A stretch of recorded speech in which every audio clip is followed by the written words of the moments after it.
Ibinahagi ni Patricia ang kanyang karanasan.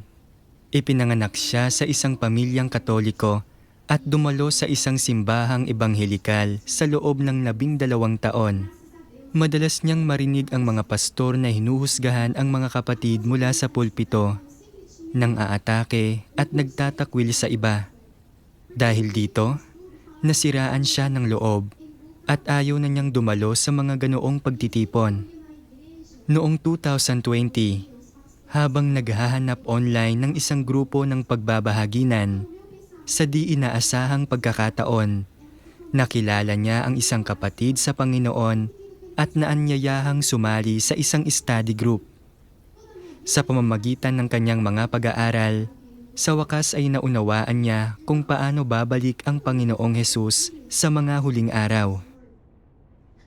Nang mabasa ko ang mga propesiya sa Biblia tungkol sa pagbabalik ng Panginoon, lalo na ang tungkol sa pagdating ng Panginoong Hesus bilang ang anak ng tao, talagang naantig ako. Isa sa mga sipi ay ang Lucas, Kapitulo 17, versikulo 24 hanggang 25. Sapagkat gaya ng kidlat na kumikislap buhat sa isang panig ng silong ng langit, ay nagliliwanag hanggang sa kabilang panig ng silong ng langit. Gayon din naman ang anak ng tao sa kanyang kaarawan. Datapwat kailangan muna siyang magbata ng maraming bagay at itakwil ng lahing ito. Sinabi ng Panginoong Hesus na itatakwil siya ng henerasyong ito. Sa sandaling iyon, habang nag-iisip ako, para bang suminag ang isang liwanag at bigla kong naunawaan. Oo, kailangang magpakita ng Panginoon bilang ang anak ng tao. Dahil kung magpapakita lang siya na sakay ng ulap, sino pa ang magtatakwil o magkakaila sa kanyang pagbabalik? Sa proseso ng paghahanap sa mga salita ng Diyos, unti-unti kong naunawaan na sa pamamagitan lang ng pagkakatawang tao ng Diyos, matutupad ang mga propesiya sa Biblia.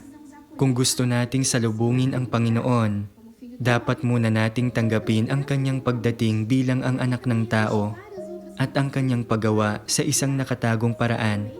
Dahil maraming propesiya sa Biblia ang nagsasabing darating ang Panginoon bilang ang anak ng tao.